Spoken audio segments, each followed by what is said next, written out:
Lah saat Nabi sallallahu alaihi wasallam hendak dinaikkan oleh Jibril menuju Sidratil Muntaha, Jibril membawa dua minuman.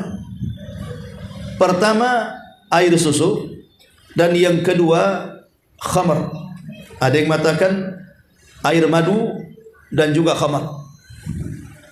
Maka Jibril kemudian menghidangkan kepada Nabi sallallahu alaihi wasallam dua minuman ini untuk memilih salah satunya.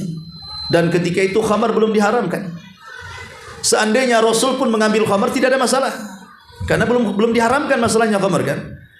Makanya Jibril kemudian memberi dua minuman ini. Kalau seandainya Rasul memilih khamar tidak ada masalah. Karena belum diharamkan. Tapi Nabi SAW tidak mengambil khamar. Dia mengambil susu, dalam riwayat air madu. Kemudian Rasul meminumnya. Setelah Nabi SAW meminumnya, maka Jibril alaihi salatu wassalam berkata kepada Nabi SAW, laqad hudita wa hudiyat ummatuka.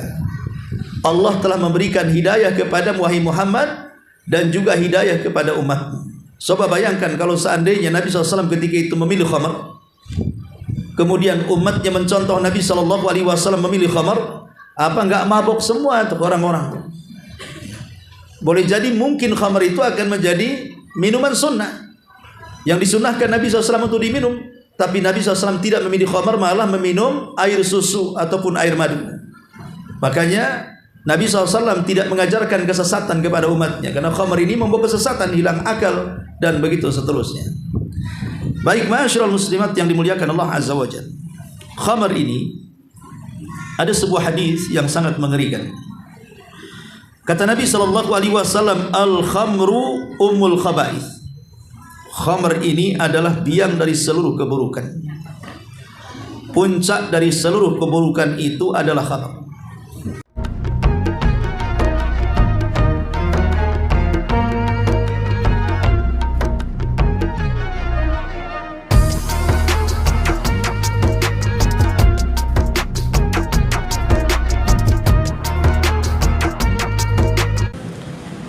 Bismillahirrahmanirrahim. Assalamualaikum warahmatullahi wabarakatuh.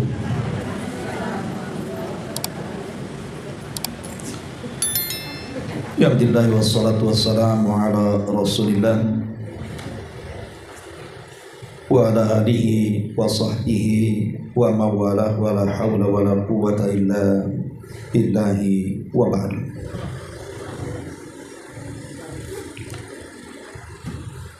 Baik, kita lanjutkan kajian kita, masih membahas tafsir daripada surah Al-Baqarah, dan kita masuk pada ayat 219. A'udzubillahi minasyaitonir rajim. Bismillahirrahmanirrahim. Yas'alunaka 'anil khamri wal maisir, qul fihima ithmun kabirun wa manafi'u linnas wa ithmuhuma akbaru min naf'ihima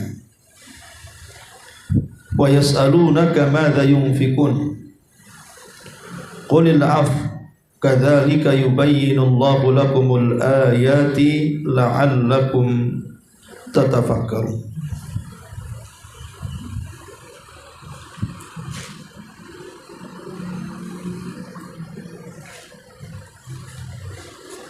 Mereka bertanya-tanya kepada wahai Muhammad tentang hukum khamr dan juga perjudian. Katakanlah pada keduanya terdapat dosa besar, tetapi ada manfaat bagi manusia. Akan tetapi dosa keduanya jauh lebih besar dibandingkan manfaatnya. Lalu mereka juga bertanya kepadamu tentang apa yang mereka infakkan selama ini.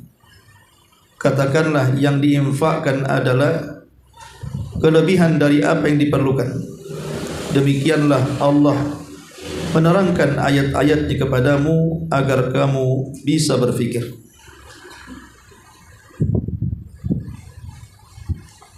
Baik, ayat ini ada asbab nuzulnya, di mana disebutkan Nabi SAW pernah mengutus Sariyah pasukan yang tidak dipimpin Nabi SAW di bawah komando Abdullah ibn Jahaz.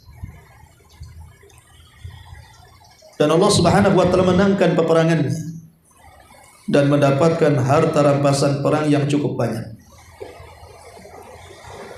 Tapi masalahnya di antara harta rampasan perang yang diperoleh oleh Abdullah ibn Jahaz ini ada khamar di dalamnya. Jadi sebagian para sahabat memperoleh khamar dari sekian banyak harta rampasan perang ini.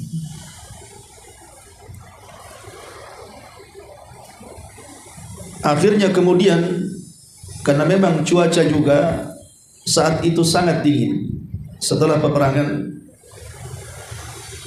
maka sebagian para sahabat meminta kepada Abdullah ibn Jahaz sebuah fatwa. Boleh enggak mereka meminum khamar itu supaya memanaskan badan? Karena memang cuacanya dingin dan khamar bisa menghangatkan badan. Akan tetapi kemudian Abdullah ibn Jahaz melarang mereka untuk minum khamar sebelum bertanya kepada Nabi. Akhirnya setelah kemudian mereka pun sampai kepada Nabi SAW dan bertanya soal khamr ini, karena manfaatnya baik bagi tubuh, terutama di musim dingin bisa menghangatkan.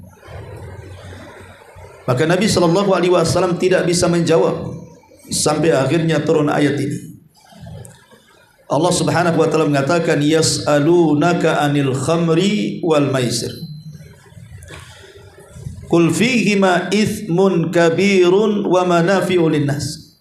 Mereka bertanya kepada Muhammad tentang khamar dan juga perjudian. Katakan pada keduanya terdapat dosa besar walaupun ada manfaatnya. Wa ithmuhuma akbaru min naf'ihima. Masalahnya manfaatnya tidak sebanding daripada dosanya. Maka sejak itu khamar dilarang untuk diminum. Memang pengharaman khamr ini tidak serta-merta diharamkan kepada Nabi SAW dan juga umat Islam, karena kebiasaan orang-orang Arab jahiliyah, mereka sudah terbiasa minum khamr, sehingga ketika mereka masuk Islam maka sangat sulit untuk meninggalkan kebiasaan itu. Kebiasaan meminum khamr itu sangat sulit bagi mereka untuk ditinggalkan. Makanya kemudian Allah Subhanahu wa taala tidak lantas mengharamkan secara mutlak, tetapi Allah Subhanahu wa taala membuat tadarruj, bertahap. Jadi satu tahapan demi tahapan sampai betul-betul para sahabat memahami bahwa khamr itu adalah dosa besar. Dan berujung Allah Subhanahu wa taala turunkan surah Al-Maidah ayat 90, mengharamkan khamar secara total. Karena khamar adalah barang najis, termasuk amalan setan, harus dijauhi supaya kalian beruntung. Ya ayyuhalladzina amanu innamal khamru wal maisir wal ansab wal azlamu rijsun min amali syaitan fajtanibuhu la'allakum tuflihun. Wahai orang-orang yang beriman, sesungguhnya khamar dan sebagainya adalah rijsun, kotoran, min amali syaitan, termasuk amal setan. Fajtanibuh, la, tinggalkan khamar itu, la'allakum tuflihun, agar kalian beruntung. Sejak turunnya surah Al-Maidah ayat 91 ini atau 90 ini, maka resmilah khamar diharam. Muslimin muslimat yang dimuliakan Allah Subhanahu wa taala, diriwayatkan dari Amr ibn Syahra, jadi dengan banyaknya para sahabat itu lebih banyak madarat dibandingkan manfaat. Maka Umar radhiyallahu an berdoa kepada Allah Subhanahu wa taala dan mengatakan, Allahumma bayyin lana fil khamri bayanan syafi'an, tentang hukum khamr ini dengan jawaban yang memuaskan. Maka Umar radhiyallahu an terus berdoa seperti, alunaka anil khamri wal maisir qul fihima its. Mereka bertanya-tanya kepadamu wahai Muhammad tentang hukum khamr dan perjudian, manfaatnya. Tapi Al-Baqarah 219 ini sebagai jawab, karena ayat ini hanya menjelaskan bahwa khamr itu dosa jadinya. Makanya kemudian Umar radhiyallahu anhu berdoa lagi, ya Allah terangkan kepada kami tentang hukum khamr dengan jawaban yang turunlah surah An-Nisa ayat hatta ta'lamu ma taqulun. Wahai orang-orang yang Allah Subhanahu wa taala menyempitkan waktu minum, manfaatnya tapi madaratnya lebih besar. Surah An-Nisa waktu salat, untuk minum khamr makin sempit, karena ada seseorang yang salat dan dia sedang mabuk, kemudian dia kencing, malah dia wudu dengan air kencing, kemudian dia berdoa dan mengatakan Allahumma, ya Allah, Engkau mencintai yang bersih-bersih dan Engkau mencintai orang yang bertobat kepada Allah Subhanahu wa taala. Jadi dia mengatakan innallaha yuhibbut tawwabin wa yuhibbul mutatahhirin. Kan ngaco namanya. Dia mengatakan Allah suka yang suci-suci, sementara dia wudu dengan air kencingnya. Ya wajar dia ngomong begitu karena dia sedang mabuk masalahnya. Orang mabuk itu kadang-kadang ucapannya asal keluar, dia tidak tahu apa yang diucapkannya. Makanya kemudian waktu sholat itu dilarang, karena kalau sholat sedang mabuk yang dibaca tahapan nanti. Masyarul muslimat yang dimuliakan Allah Subhanahu wa taala. Tetapi bagi Umar radhiyallahu an hal ini tidak cukup. Makanya Umar radhiyallahu an berdoa lagi dengan doa yang sama. Allahumma bayyin lana fil khamri bayanan syafi'a. Ya Allah terangkan kepada kami tentang hukum khamr dengan keterangan yang memuaskan. Maka setelah Umar berdoa ketiga kalinya, maka turunlah surah Al-Maidah ayat 90 sampai 91. Di mana Allah Subhanahu wa taala mengharamkan secara total. Bukan hanya waktu salat, di luar salat pun tak boleh diminum. Karena Allah mengatakan, ya ayyuhalladzina amanu innamal khamru wal maisir wal ansab wal azlam rijsun min amali syaitan fajtanibuhu la'allakum tuflihun. Wahai orang-orang yang beriman, sesungguhnya khamar perjudian, kemudian juga menyembelih bukan karena Allah, kemudian juga mengadu nasib, maka itu semua adalah kotoran termasuk amal setan, jauhi agar kalian beruntung. Sampai kepada ayat fahal antum muntahun.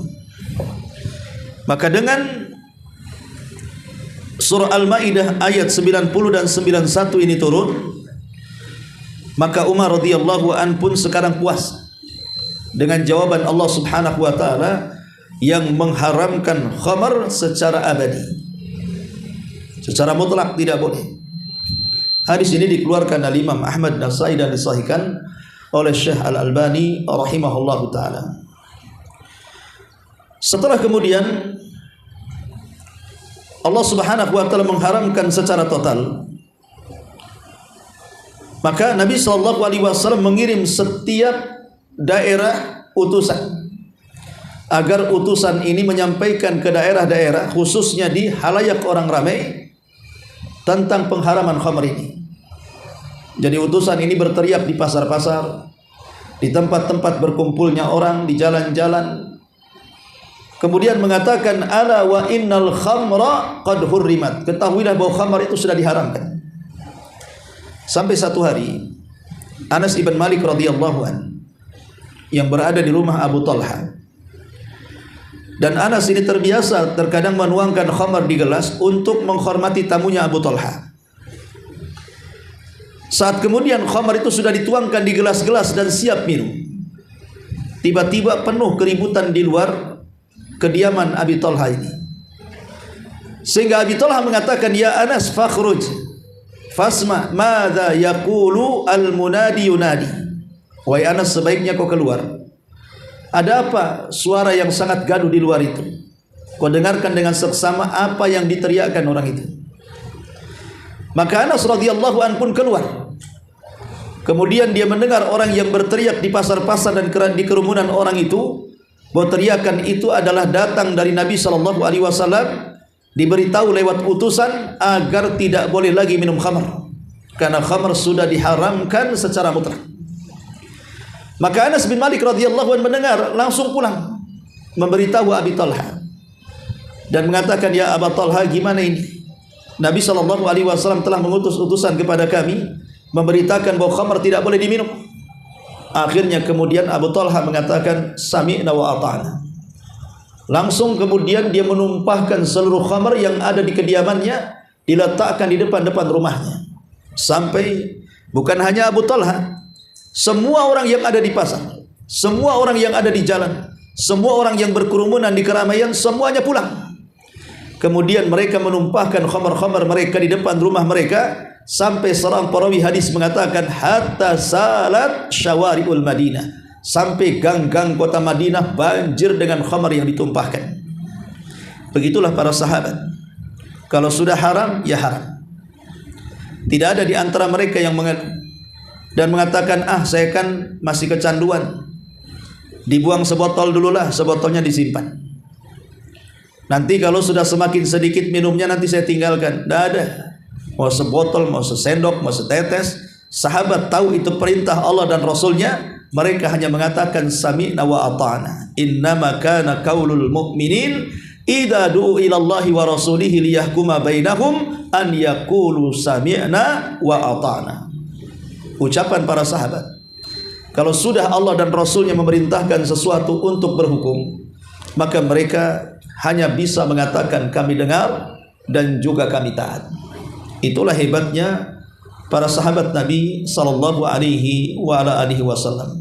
Mereka cepat membuang khamar-khamar mereka karena tahu bahwa khamar itu tidak baik, diharamkan, dan peminumnya termasuk dosa besar.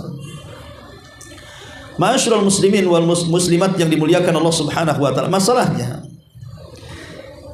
sahabat juga bukan malaikat. Sahabat juga manusia sama dengan kita. Ada orang-orang yang imannya kuat. Jadi ada sahabat-sahabat yang kuat iman, setelah diharamkan khamar ya haram, tidak mau minum lagi. Tapi ada sebagian sahabat yang lemah imannya, sembunyi-sembunyi mereka minum khamar. Maka akhirnya Nabi SAW menerima kabar bahwa ada sebagian kecil para sahabat masih minum khamar diam-diam. Maka Nabi SAW menerapkan hukum hudud berupa cambukan 40 kali. Siapa yang tertangkap dan dia minum khamar kemudian sampai ke hadapan Nabi SAW, dia berhak mendapatkan cambukan 40 kali. Walaupun kemudian di zaman Umar ditambah dari 40 menjadi 80 kali cambukan, tapi dua-duanya adalah sunnah.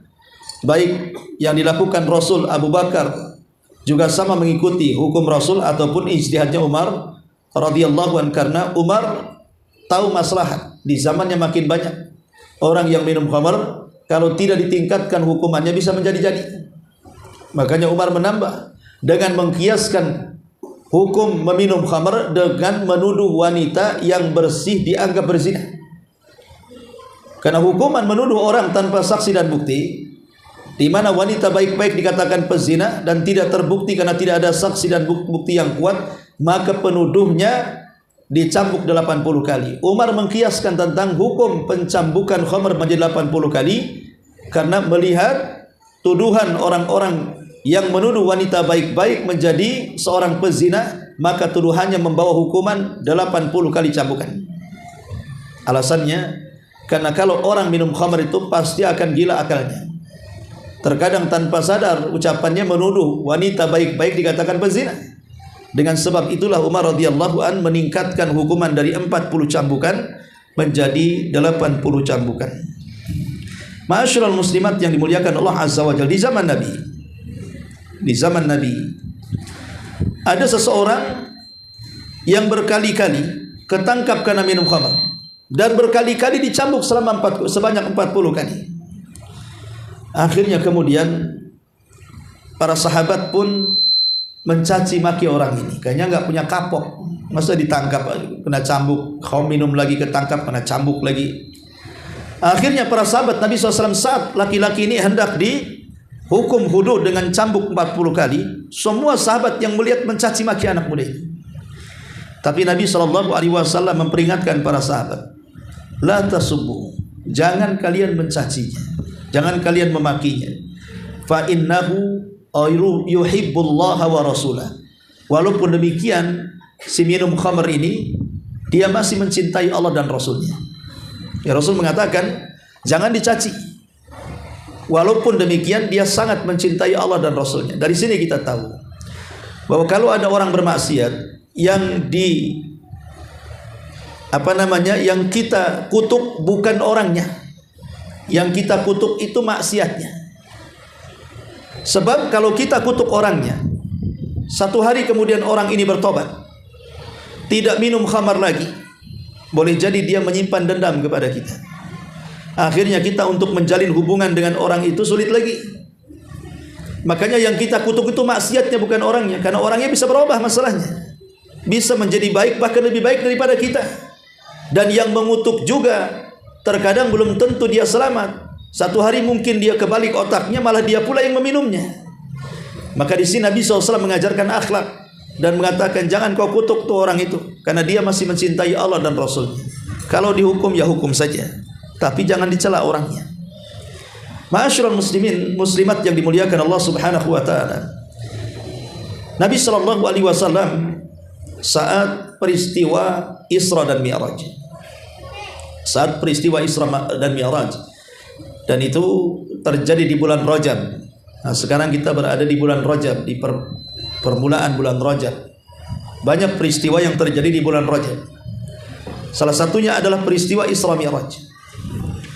Lah dalam peristiwa Isra Mi'raj ini, ketika Nabi SAW diisrakan dari Masjidil Haram ke Aqsa dan dimi'rajkan dari Aqsa ke Sidratil Muntaha, karena ini kan dua peristiwa yang berbeda. Isra perjalanan dari Masjidil Haram ke Aqsa, Mi'raj perjalanan dari Aqsa ke Sidratil Muntaha. Lah saat Nabi SAW hendak dinaikkan oleh Jibril menuju Sidratil Muntaha, Jibril membawa dua minuman. Pertama air susu, dan yang kedua khamar. Ada yang mengatakan air madu dan juga khamar. Maka Jibril kemudian menghidangkan kepada Nabi SAW dua minuman ini untuk memilih salah satunya. Dan ketika itu khamar belum diharamkan. Seandainya Rasul pun mengambil khamar tidak ada masalah, karena belum diharamkan masalahnya khamar kan. Makanya Jibril kemudian memberi dua minuman ini. Kalau seandainya Rasul memilih khamar tidak ada masalah, karena belum diharamkan. Tapi Nabi SAW tidak mengambil khamar. Dia mengambil susu, dalam riwayat air madu. Kemudian Rasul meminumnya. Setelah Nabi SAW meminumnya, maka Jibril alaihi salatu wassalam berkata kepada Nabi SAW, laqad hudita wa hudiyat ummatuka. Allah telah memberikan hidayah kepada wahai Muhammad dan juga hidayah kepada umatmu. Coba bayangkan kalau seandainya Nabi SAW ketika itu memilih khamar, kemudian umatnya mencontoh Nabi SAW memilih khamar, apa enggak mabok semua tuh orang-orang? Boleh jadi mungkin khamar itu akan menjadi minuman sunnah yang disunnahkan Nabi SAW untuk diminum. Tapi Nabi SAW tidak memilih khamar, malah meminum air susu ataupun air madu. Makanya Nabi SAW tidak mengajarkan kesesatan kepada umatnya, karena khamar ini membawa kesesatan, hilang akal, dan begitu seterusnya. Baik ma'asyiral muslimat yang dimuliakan Allah Azza wa Jalla, khamar ini ada sebuah hadis yang sangat mengerikan. Kata Nabi SAW, al-khamru ummul khaba'ith. Khamr ini adalah biang dari seluruh keburukan. Puncak dari seluruh keburukan itu adalah khamr. Ada sebuah kisah. Memang kisah ini kisah Israiliyat. Bahkan kisah ini boleh dikatakan kisah karang-karangan. Tapi tak mengapa kita kisahkan sebagai ibrah. Ketika Allah Subhanahu wa taala menceritakan tentang kisah Harut Marut, kisah malaikat Harut dan Marut. Jadi para malaikat di langit itu, saat Allah menciptakan Adam, para malaikat mengatakan, ya Rabb, seandainya Engkau utus kami ke bumi, maka tidak mungkin bumi itu ada kerusakan, pertumpahan darah, kemaksiatan dan macam-macam. Maka Allah Subhanahu wa taala mengatakan, baik, kalian tidak tahu di bumi ini banyak fitnah. Kalau kalian kuberikan akal dan syahwat seperti manusia, kalian boleh jadi mungkin lebih parah dibandingkan manusia. Kata para malaikat, tidak mungkin. Kami makhluk yang diciptakan untuk beribadah. Maka Allah Subhanahu wa taala mengatakan, kalau begitu utus kepada kami 2 malaikat, aku akan titipkan syahwat dalam dadanya. Maka malaikat menyeleksi dari seluruh malaikat yang kira-kira tahan dengan ujian Allah, dipilihlah malaikat yang bernama Harut dan Marut. Maka setelah dipilih Harut dan Marut ini, maka Allah Subhanahu wa taala kemudian titipkan syahwat di hati keduanya. Maka dia kurang lebih dengan manusia, punya syahwat, ya. Maka diturunkanlah Harut dan Marut ini karena punya syahwat. Tiba-tiba Allah Subhanahu wa taala menguji 2 malaikat ini dengan ditampilkan wanita cantik. Akhirnya tertarik Harut Marut ini dengan wanita cantik itu karena sudah punya syahwat, masalahnya sama dengan manusia. Ketika kemudian dia sedang meraih wanita cantik itu dan hendak menjamah wanita cantik itu, maka wanita itu mengatakan, oh tidak bisa, kalian tidak boleh menjamahku kecuali kalian melakukan satu syarat. Karena sudah tergila-gila dengan wanita itu. Maka Harut dan Marut mengatakan, apa syaratnya? Wanita ini mengatakan, syaratnya kalian harus menyekutukan Allah Subhanahu wa taala. Kata 2 malaikat ini, macam mana kami ini malaikat-malaikat Allah, tidak mungkin kami melakukan kesyirikan, yang lain sajalah syaratnya. Akhirnya wanita ini mengatakan, baik kalau begitu, syaratnya kami ubah. Dengan cara apa? Minum khamr. Yang kedua syaratnya, dibawakan bayi di hadapan kedua malaikat ini, kemudian dikatakan, bunuhlah bayi ini. Kalau kalian membunuhnya, aku siap melayani kalian berdua. Kata Harut dan Marut mengatakan, tak bisa, kami malaikat, masa kami harus membunuh? Akhirnya kemudian malaikat mengatakan, kalau begitu yang lain saja. Akhirnya wanita ini membawa khamr, membawa minuman, ya, minum khamr ini. Entah kenapa Harut dan Marut ini mengatakan, oh kalau ini bolehlah, kalau hanya sekedar minum saja. Yang penting jangan kalian suruh kami untuk melakukan kesyirikan atau membunuh. Kalau hanya minum-minum aja lah, katanya. Akhirnya kemudian Harut dan Marut meminum khamr. Minum khamr, mabok akhirnya. Malaikat mabok. Akhirnya kemudian malaikat mabok ini, Harut dan Marut, hilang ingatan. Setelah hilang ingatan, rupanya diberikan pisau oleh wanita jahat itu, disuruh dibunuh, ya dibunuh akhirnya. Setelah dibunuh, wanita itu menyuruh untuk melakukan kesyirikan, akhirnya melakukan kesyirikan. Setelah itu kemudian berzinahlah dengan wanita ini. Lihat, akibat mabuk, berzinahlah dia, membunuhlah dia, syiriklah dia. Maka dari sini Rasul mengatakan, memang khamar itu induk daripada kerusakan. Walaupun sekali lagi kisah yang Harut Marut yang ini tidak benar, tapi saya mengambil ibrah bagaimana buruknya khamar itu, maksudnya gitu ya. Yang tadinya ditawari syirik tak mau, ditawari membunuh tak mau, tiba-tiba setelah minum khamar malah dilakukan tanpa disuruh. Itulah buruknya khamar itu. Makanya hati-hati, terutama ibu-ibu yang punya anak-anak bujang, jangan sampai kemudian mereka masuk pada dunia seperti ini, khamar dan kawan-kawannya, narkoba, heroin dan yang semacamnya. Kurang lebih saja. Kan intinya memabukkan. Baik. Kita akan menjelaskan tentang madarat secara singkat. Khamar ini di dunia dan di akhirat. Pertama, Allah Subhanahu wa taala mensifati khamar itu sebagai kotoran dan termasuk amal setan. Bahkan sebesar-besarnya perkara yang bisa menghalangi manusia dari zikir kepada Allah Subhanahu wa taala. Karena pemabuk itu tidak mungkin berzikir. Bagaimana dia akan berzikir, mabuk otaknya. Yang kedua, khamar ini termasuk dosa besar, bahkan termasuk al-mubiqat. Mubiqat itu yang akan membinasakan. Sebagaimana Nabi SAW mengatakan, ijtanibul khamra fa innaha umul khaba'is. Jauhilah khamar, karena sesungguhnya khamar itu induk dari seluruh keburukan. Kemudian yang ketiga, khamar ini miftah kulli syarrin wa bala'in. Dia adalah kunci setiap keburukan dan setiap bala. Itu ditimbulkan karena khamar. Rasul mengatakan, la tashrabul khamra fa innaha miftahu kulli syarrin. Jangan kalian minum khamar, karena khamar itu kunci dari setiap keburukan. Kemudian yang keempat, orang yang suka minum khamar itu menyelisih fitrah selamatnya. Orang yang minum khamar itu menyelisih fitrah selamatnya. Karena Nabi SAW saat diberikan minuman dalam peristiwa Isra Mi'raj sudah mencocoki fitrahmu. Engkau akan dapat hidayah dan umatmu akan dapat hidayah. Dan di sini kita tahu bahwa khamar itu kalau diminum menyelisih fitrah manusia. Kemudian yang kelima, menghilangkan akal. Dan kalau sudah menghilangkan akal, orang yang hilang akal itu bisa berbuat apa saja. Letak tidur di solokan, orang khamar. Minum khamar ini kan kayak orang gembel, kayak zombie bahasa kitanya. Kemudian yang dari sini kita tahu bahwa khamar itu alamat min alamati sa'ah. Banyaknya orang minum khamar itu termasuk tanda-tanda dekatnya kiamat. Karena Nabi SAW menghabar padahal isinya khamar. Ya, atau diganti masakan-masakan lezat. Saya itu pernah diskusi dengan seorang koki hotel. Jadi saya tanya, Bang, saya lihat kok orang itu kalau masak kok apinya bisa nyambar ke kuali. Nanya gitu aja waktu itu kan. Kok bisa itu kok apinya kok nyambar-nyambar di atas kuali itu kok kayak atraksi. Bisa nyambar-nyambar katanya. Jadi makanan yang disediakan itu ada khamarnya.